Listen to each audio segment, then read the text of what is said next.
Welcome to the RE Human Layer Security Podcast, the show that flips the script on cybersecurity. I'm Tim Sadler, the CEO and co-founder of Tessian, and in each episode, I'll be interviewing IT and business leaders about why we need to protect people, not just machines and data, to stop breaches and empower businesses to achieve their missions. Welcome back to another episode of the RE Human Layer Security Podcast. This week, I'm joined by Bobby Ford, Global Chief Security Officer at Hewlett Packard Enterprise and the former CISO of Unilever and also Abbott Labs. As a soldier in the US Army, Bobby was also an Information Security Analyst for the Pentagon Computer Incident Response Team. We love speaking to Bobby, and I'm thrilled to have him on the show today to share his stories and his take on the world of corporate cybersecurity. Bobby, it's great to have you here. Thanks for joining us. Hi, Tim. Thank you so much for having me. So you're around 3 months into your role as the global CSO at HPE. How's that going? I think from my perspective, it's going well, right? I've been fortunate to have an expanded role within HPE, so it's a little different for me in that I haven't worked in some of the areas that I'm working in now. So I think it's going well. That's great. And I know that when we were talking about you coming on the show, you've had this amazing experience across many different industries, and tech's something that's pretty new to you. How have you sort of seen security change across the industries that you've worked in? Yeah, thanks for asking that question, Tim. You'll hear me always talk about how fortunate I am and how I've been gifted with some tremendous opportunities, right? So if you look at my background, I've always been in cybersecurity, dating back to when I enlisted in the US Army. And when I was in the Army, I was responsible for scanning floppy disk, making sure that the classified hard drives, right? I'm really telling my age, making sure that the classified hard drives had the right classification stickers on them. And we called it information assurance back then. And it continued to grow and to morph into what we now think of as information security or cybersecurity. One of the things that I noticed about working in the aerospace and defense industry, because that's where I spent the bulk of my career, is that typically the organizations that you work for fundamentally, they understand security. Because it's in their DNA. It's what they do, right? We provide security services to organizations that provide security services to, military or federal government agencies that provide security services. So everyone gets security. Back in 2015, when I decided to sort of stretch myself and go outside of the aerospace and defense industry, the reason I made that decision is because I really wanted to see if I could lead, build, establish a security organization for an entity that did not have security in its DNA. And so what I discovered is that most organizations that don't have security in their DNA have a hunger and a desire. And what you have to do is you have to tap into that hunger and that desire because fundamentally they want it to be more secure. And so that's what I discovered, like the biggest difference in transitioning out of the aerospace and defense industry, going into the life sciences industry, that there was this hunger and you have to tap into that hunger and create basically a platform, a program that they feel comfortable with, right? That they feel comfortable with coming to pull security information because again, like I said, fundamentally, they want to be more secure. And so you have to create that program that enables them and equips them, allows them to do that. Yeah, that's really interesting. Just that concept of, again, coming from aerospace and defense, I completely get it. It's like security's baked into the DNA of those organizations. So when you go into, when you start working in a new industry or a new company, how do you figure out the security priorities in the first kind of 30, 60, 90 days? The first thing you have to do is you have to recognize that every company is different.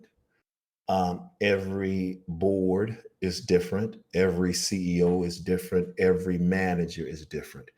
And if you go in there with some sort of preconceived idea as to what they need based on your previous experiences, then I think you're setting yourself up for failure. So you recognize that they're different. So then what do? So the first thing I think you have to do is you have to listen. And everyone will tell you that that's one of the things that I believe most professionals get wrong is they come in to an organization and initially they do more talking than they do listening. And so you have to come up with a listening plan. And I mean, you have to methodically lay out a listening plan. Like what does that look like? You have to identify who the stakeholders are, right? Come up with some canned questions that you can ask them. And then let the conversation go where they want to take it. And so you listen. And what you're really listening for, Tim, is business intelligence. You want to gather as much business intelligence as possible.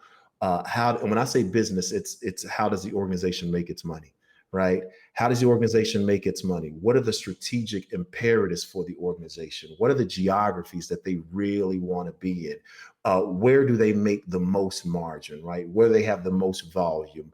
What's our user behavior like? What's the user appetite like? And once you start gathering that business intelligence, then that's when you layer on top of it threat intelligence. And that's where we as security professionals, that's where we excel with the threat intelligence. And for me, any mature security program happens at the intersection of threat intelligence and business intelligence. And here's the illustration I'll use to drive home the point. Let's say that you, Tim, hire me to provide you with security services, right? I could come in and I could tell you, all right, Tim, here are all the things you need to do to secure yourself. You need to make sure that you wear, this Kevlar helmet. You need to make sure that you have this fortified home. You need to make sure that, you have these security personnel with you. And you could turn around and say, you know what? I don't really leave the house much. And I've given you all these controls, all these requirements that really don't apply to you. But if I come in and I say, Tim, I interview you and I say, Tim, what do you like to do? What are your behaviors? Where do you plan to go, right? What's your travel schedule like? And I start listening to you. Then I take on top of that and I layer on threat intelligence based on what I've heard from you. Then I can develop a plan that's specific to Tim. And I guess this is also, you do this not just for the employees, but you do this for senior leaders and the board. Is that correct? Yeah, I mean, for me, so the business, when you're in IT security, the business is the IT organization from my perspective, right? And so you have to understand what's the IT organization doing, right? Are they going through a massive cloud transformation? Is it a public cloud? Is it a private cloud? What cloud are they planning on going to? What applications do they plan to migrate to the cloud? What type of data does those applications have? Are there any requirements regarding monitoring for the specific data which is housed inside those applications? You have to listen to all of that, because anytime you don't take time to understand that business intelligence and you try to create like this, this peanut butter spread approach to layering everything and making everything even, then you end up wasting resources and you end up, majoring in the minors. And in terms of, so you're basically saying you've got a certain amount of chips. You can't spread them across the entire organization. You've got to pick what's the priority for this company. If everything is important, then nothing is important. And so you have to be able to prioritize. And when you prioritize, you have to fundamentally understand the difference between security and risk management. And I often think that's where we fall short. And here's the illustration I'll use to describe the difference between security and risk management. If I invite you into a restaurant and I say, secure this restaurant, you're going to kick everyone out of the restaurant, right? You're going to lock all of the doors. You're going to shutter all the blinds. And then you're going to say, you know what? This restaurant is now secure. However, if there's no one in the restaurant, then the restaurant isn't fruitful, right? There's no need for the restaurant. The restaurant isn't creating any value. But if I invite you into the restaurant and I say, hey, identify the most significant risk in this restaurant, you may come in and say, you know what? There are a lot of people in here and I don't know who they are. So let me identify everyone that's in here so I can check their background. Okay, now you've identified that risk, and then you've reduced it because you've identified who's in the restaurant and whether or not they have a shady background. And then I say, okay, now what's the most significant risk? You say, well, there are no locks on the doors. So, each night we cannot lock the restaurant to keep the riffraff out. Then it's like, okay, let's equip the doors with locks so that we can use them when we need to use them. And you methodically go through this process of identifying the most significant risk and then working to reduce it. That's what I'm saying when I say we need to go in and listen to what the priorities are so that we can understand what the most significant risks are. And then we can walk through a process to reduce those risks.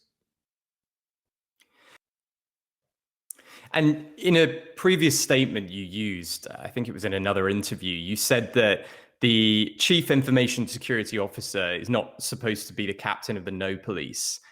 Could you tell us a bit more about that? Oh, absolutely. Um, I believe that the function of the Chief Information Security Officer is to enable the organization to take risk.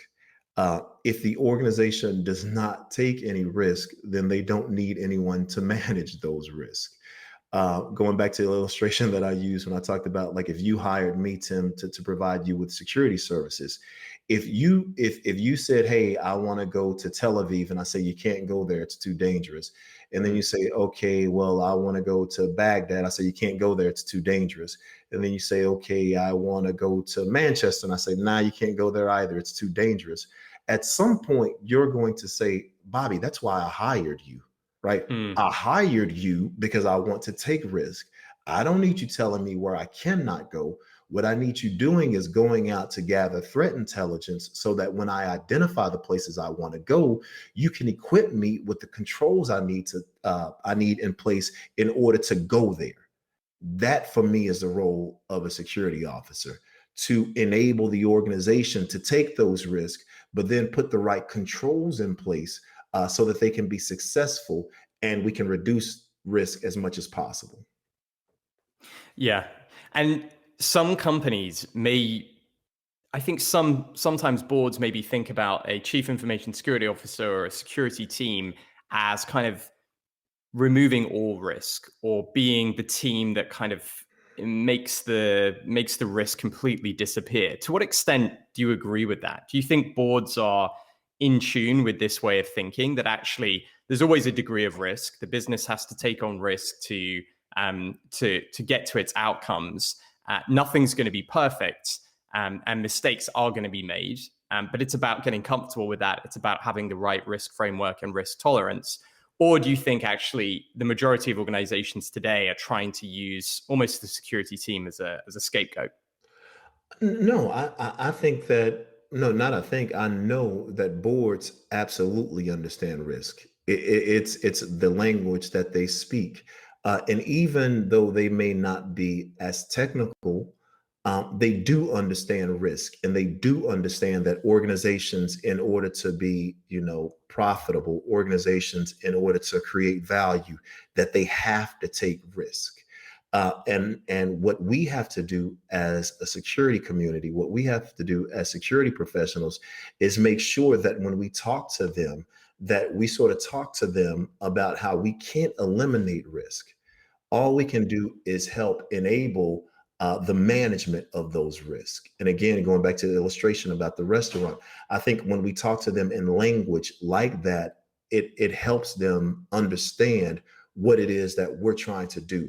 And that the only way, right, the only way we can eliminate risk is by, severing all servers, making sure that we have absolutely no internet connection, and that we have no IT, and that we have no users leveraging any type of technology. That's the only way we can eliminate all risk, right? Because the more functionality you have, the more vulnerabilities you have.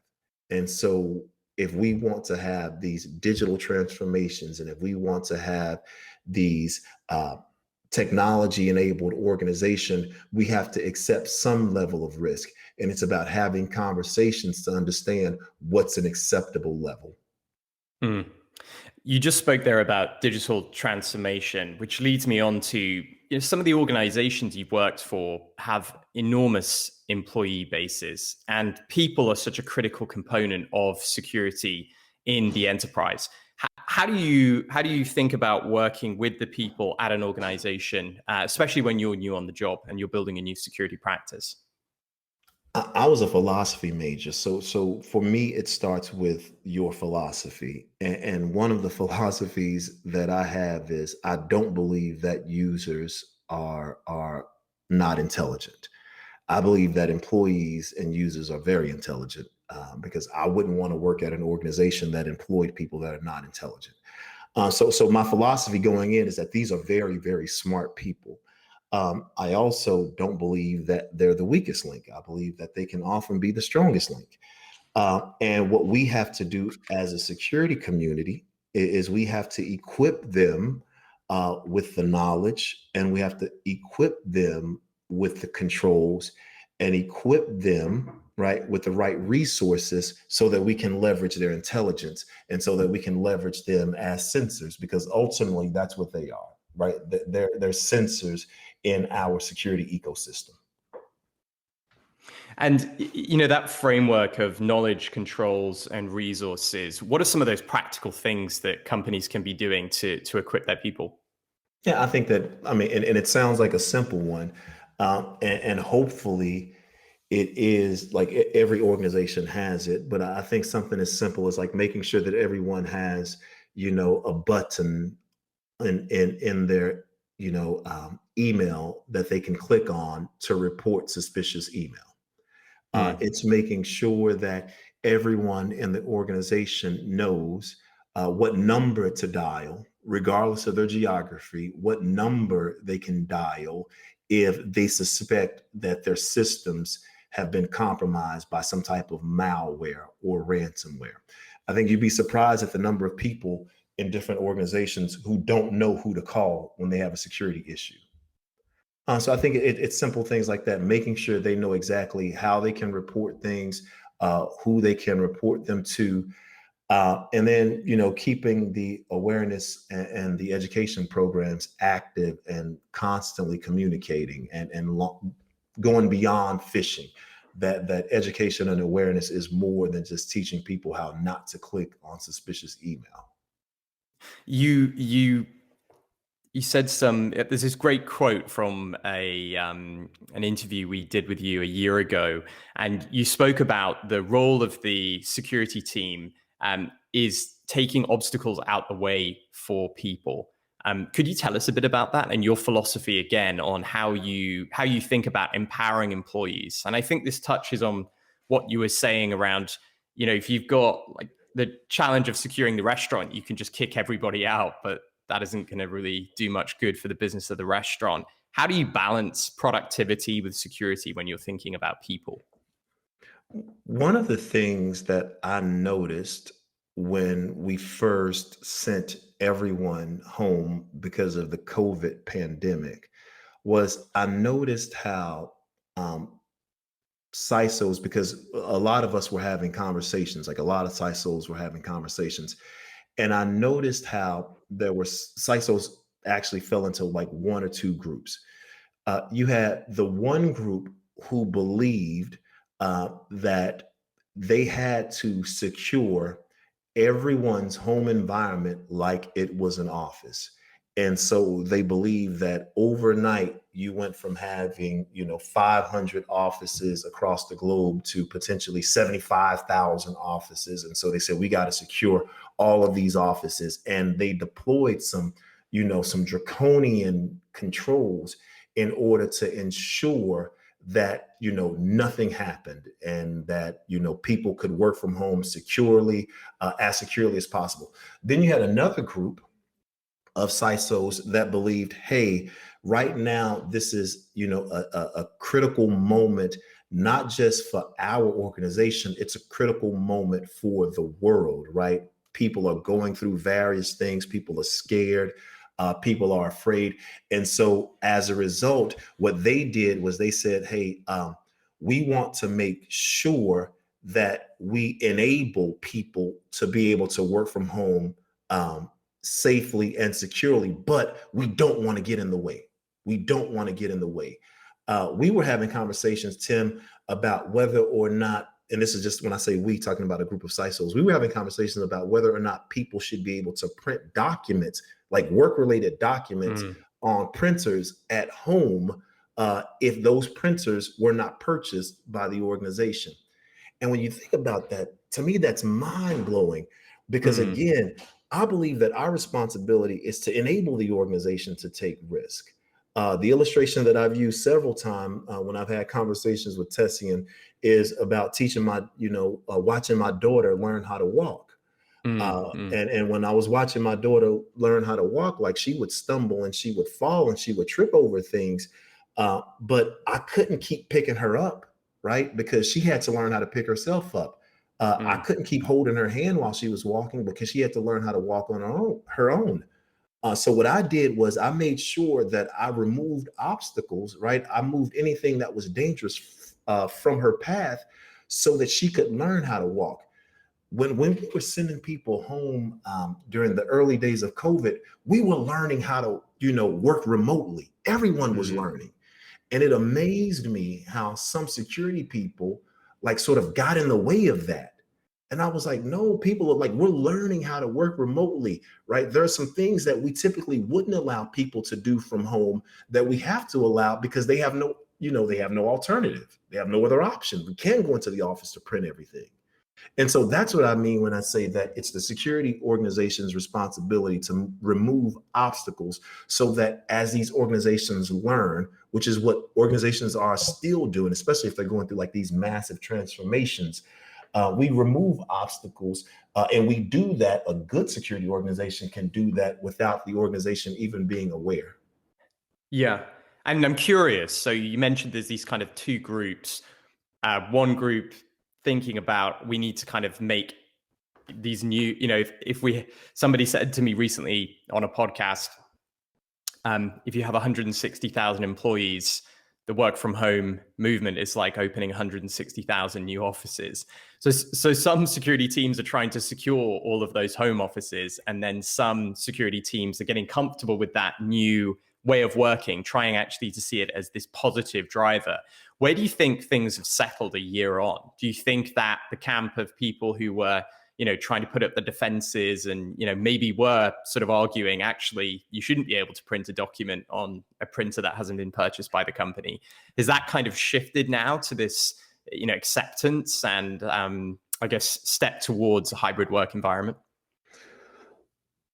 I believe that crisis reveals character and that people's philosophies are what they are. I believe that the same people that were in that camp in the early days are probably still in that same camp. And the people who were on the other side are still on the other side. I would love to say that we've come to a happy middle ground. I believe that those would be like the exceptions as opposed to the rule. Again, I've been in cyber for a long time. I remember, right, when we were having conversations about whether or not we should allow people to access the internet at work, right? I remember having those conversations. I remember having conversations about whether or not we should allow people to access Facebook at work, whether or not we should allow people to access YouTube at work. And then to really tell my age, Tim, I remember having conversations about whether or not we should let people text from company-owned mobile devices. So I guess the point that I'm trying to make is, I guess where I believe which side will ultimately win, if there is a winner. But right now, I think that because it's still early days, that we're still in the middle of it. Yeah, completely. It's about the security team seeing themselves as, managing risk, but enabling the business and the people within that business, I think, which goes on the theme of everything you said today. When we're thinking about this new hybrid work environment, every company I speak to is in some way, has a more positive stance to remote work. Some companies going fully remote. In your opinion, Bobby, what changes about the human layer of an organization or the people within an organization and their role in security as we move to these more remote or hybrid work environments? Securing the edge. I think that there was a philosophy that, let me protect, and you hear people say it all the time, right? Let me protect the crown jewels, or let me protect the data center. Let me protect, my network. And now with, edge working and people being in this hybrid environment and people working remotely, we have to move security from, from that data center centric model to ensuring that we secure the edge, right? That's making sure that the devices have the right controls on them, making sure that we've, secured not just the devices, but the data on those devices as well. So ultimately, I think that's where the security industry has to go, understanding that our responsibility is securing from the cloud to the edge, as opposed to our responsibility is securing the corporate network.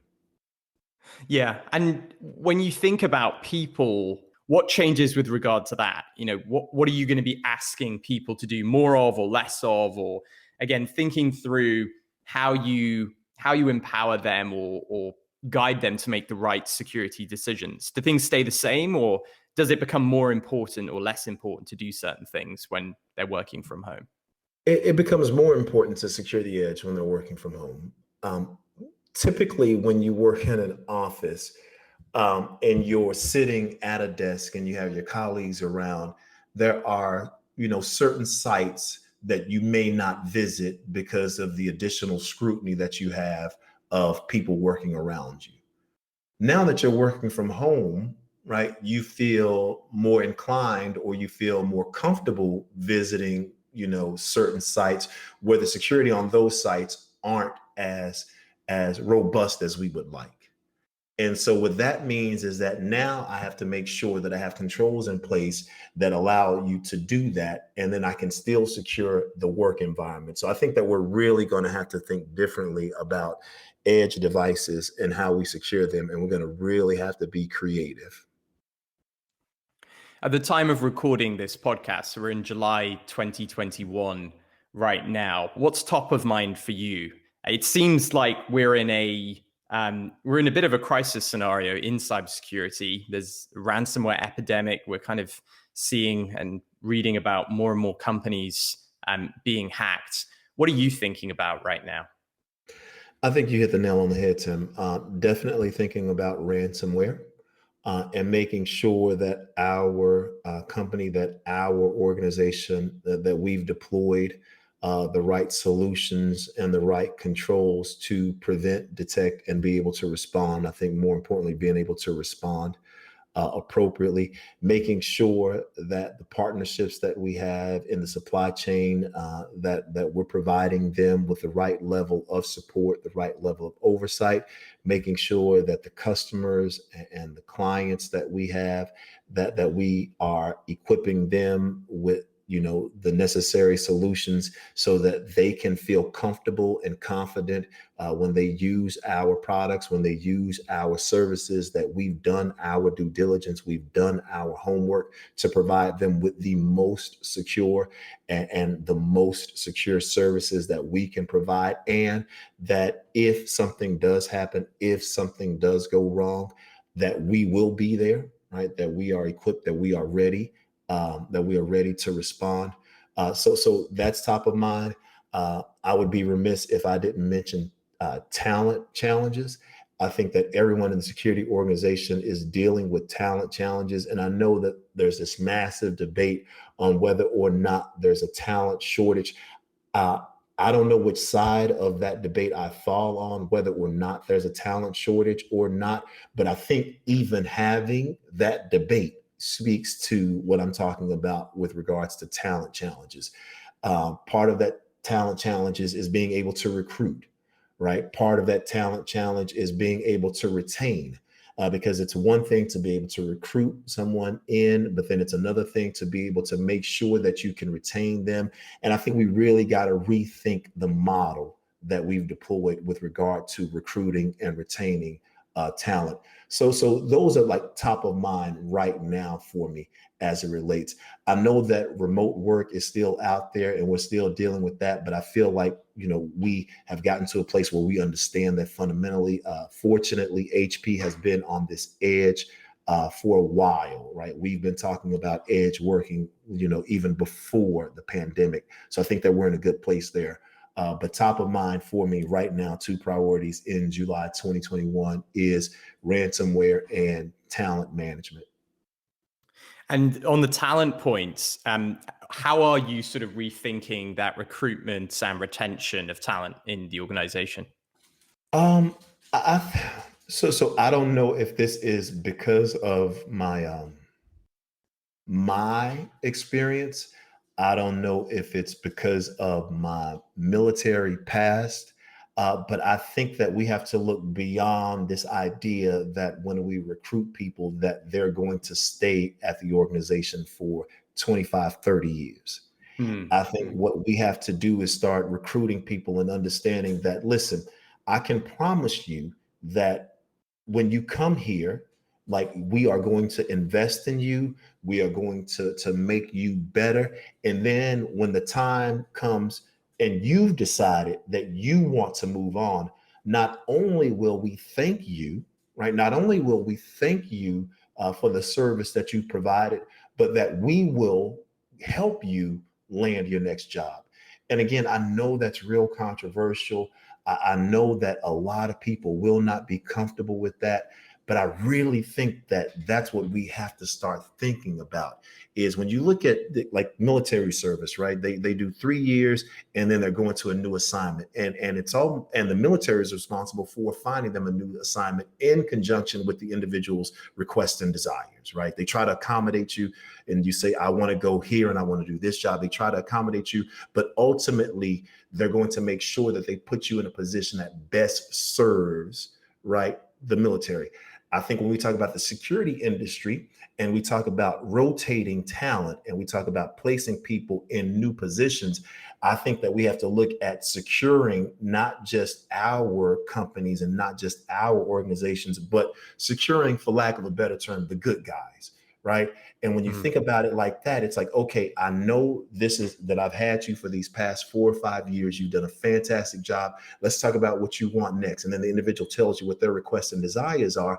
I have a lot of connections in the industry, right? And if you say to me, hey, Bobby, listen, I really want to go into I don't know, I'll make it up. I really want to go into the retail industry because I want to flex my chops there and I want to see if I have what it takes there. Then I can talk to some of my friends in the retail industry.